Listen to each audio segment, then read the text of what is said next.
Welcome to the Lifestyle Medicine Update. I'm Dr. James Meschino. You know, a looming question for many years has been, why do saturated fats and trans fats raise bad cholesterol levels and polyunsaturated fats lower blood levels of the bad cholesterol?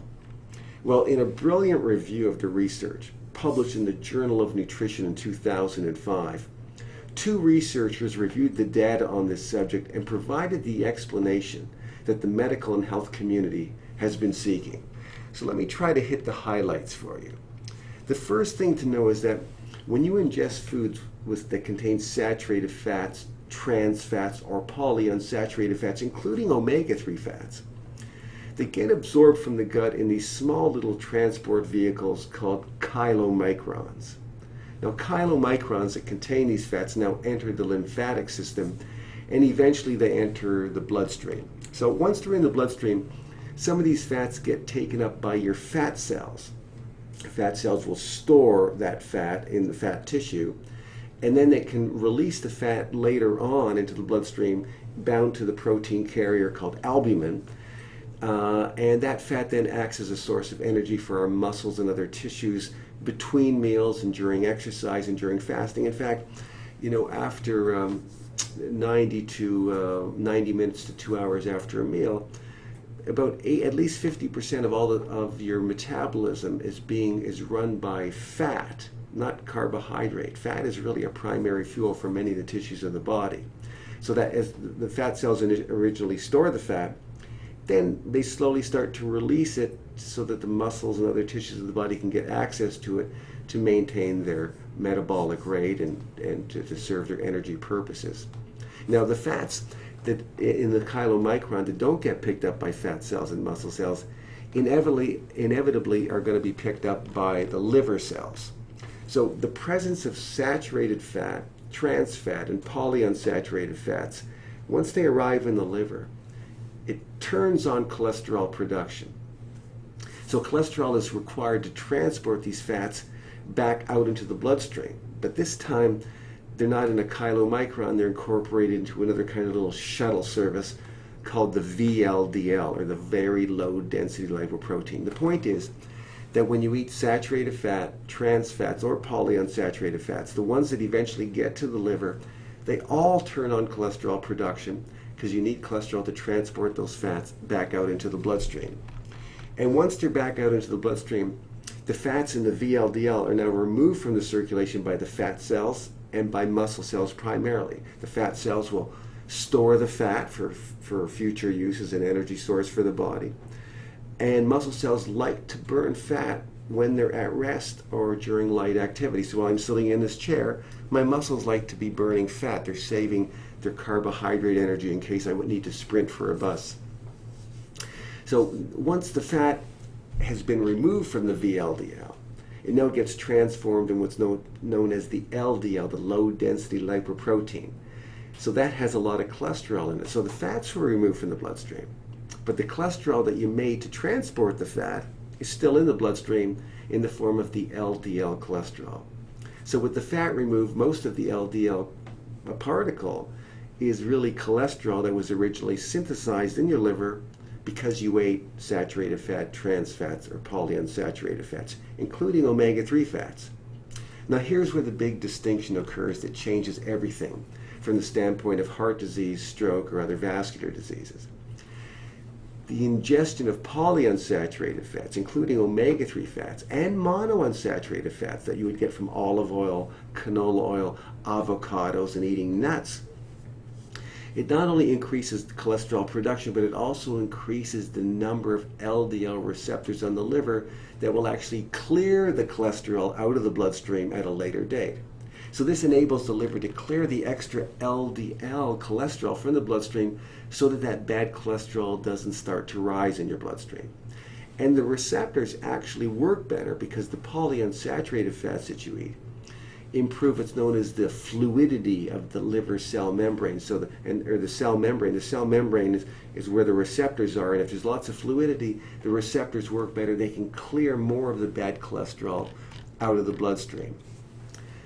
The ingestion of saturated fat does not increase the synthesis of the LDL receptors, and so LDL cholesterol stays in the bloodstream sometimes for 3 to 5 days, and it very easily becomes taken up by cells in the artery wall called macrophages, which actually eat the LDL cholesterol, which prompts the narrowing of arteries, or what we call atherosclerosis, and promotes the development of vascular problems like heart attack and stroke.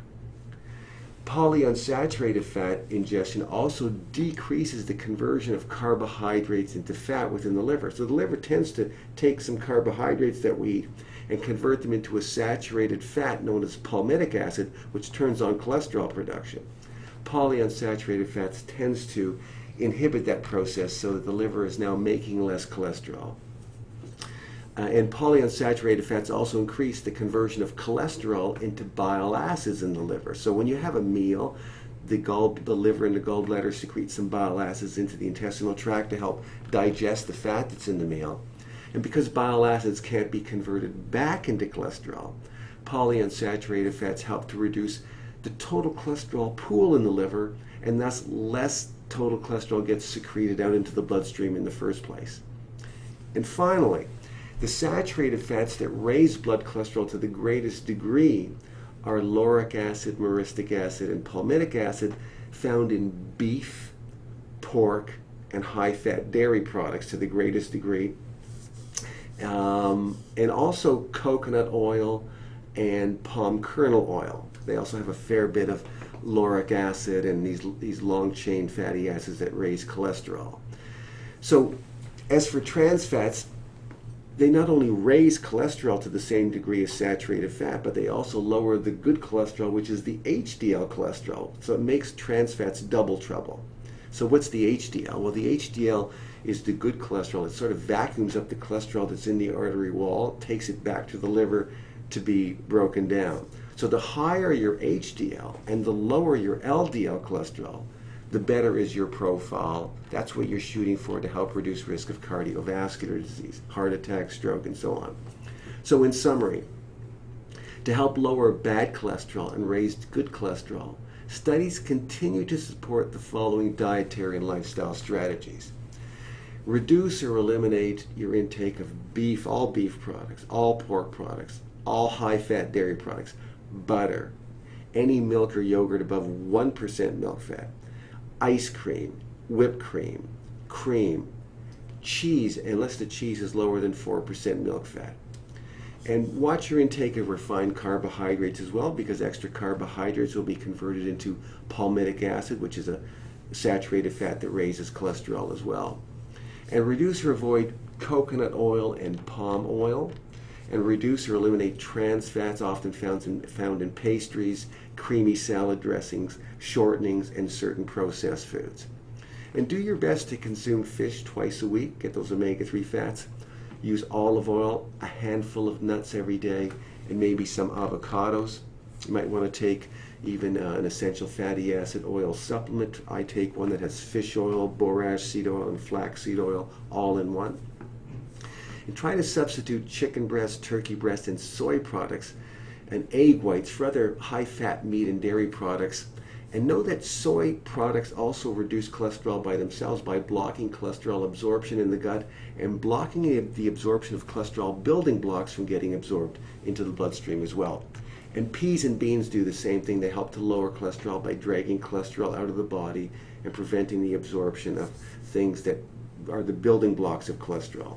And the same is true for 1 tablespoon of ground flaxseed a day, a heaping tablespoon, or 1 to 3 teaspoons of psyllium husk fiber, and also the use of oat bran and oat bran cereals. As well, apples and artichokes also help to lower bad cholesterol as well by dragging cholesterol out of the body, flushing more bile through the biliary tract. So there you have it. Do your best to use diet and exercise to get your cholesterol into the ideal range. That means aiming for a total cholesterol below 3.9 millimoles per liter, which is 150 milligrams per deciliter, and an LDL cholesterol that's below 2.0 millimoles per liter, or 76 milligrams per deciliter. So I've included the reference and link for the journal cited here in the text below if you want to do some further reading. In the meantime, thanks for watching, and I'll see you next time.